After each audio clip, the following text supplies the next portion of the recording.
नमस्कार.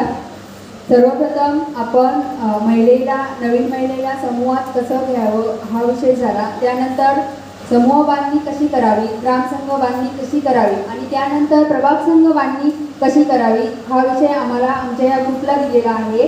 सर्वप्रथम महिलांना समूहांची बैठक घेऊन महिलांपर्यंत माहिती पोच करणे की आपल्याला ग्रामसंघ बळकट झाल्यानंतर प्रभाग संघ बांधणी करायची आहे. म्हणून आपण सर्वप्रथम ग्रामसंघांची बैठक घेतो.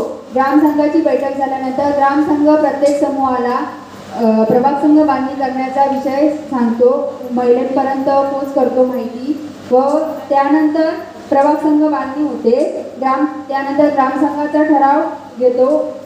ग्रामसंघाचा ठराव घेतल्यानंतर प्रभाग संघात कार्यकारी समिती नेमतो, म्हणजे अध्यक्ष, सचिव, खजिनदार. आणि त्यानंतर प्रभाग संघाला एक छान नाव देतो आपण आणि नाव दिल्यानंतर प्रभाग संघ उपसमित्या नेमतो. त्यामध्ये बँक जोडणी उपसमिती, सूक्ष्म नियोजन आराखडा समिती, शासकीय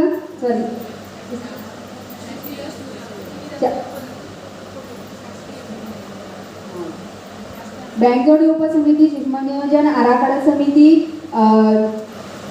चुकून माझे 2 राहिले झालेले तरी ठीक आहे. नंतर प्रभाग संघ उपसमित्या मांडणी केल्यानंतर आपल्या जे प्रभाग संघ निर्माण केला आहे त्याचं आपलं कुठंतरी बँक खातं असावं, म्हणून आपण बँकेत एक ठराव देतो व बँकेत खाते ओपन करतो. नंतर ग्रामसंघाची सभासदकी व भागभांडवल जी ठरवून दिलेली असते ती आपण जमा करतो आणि या सगळ्याचं लिखाण ठेवण्यासाठी एक आपण लिपिकेची निवड करतो.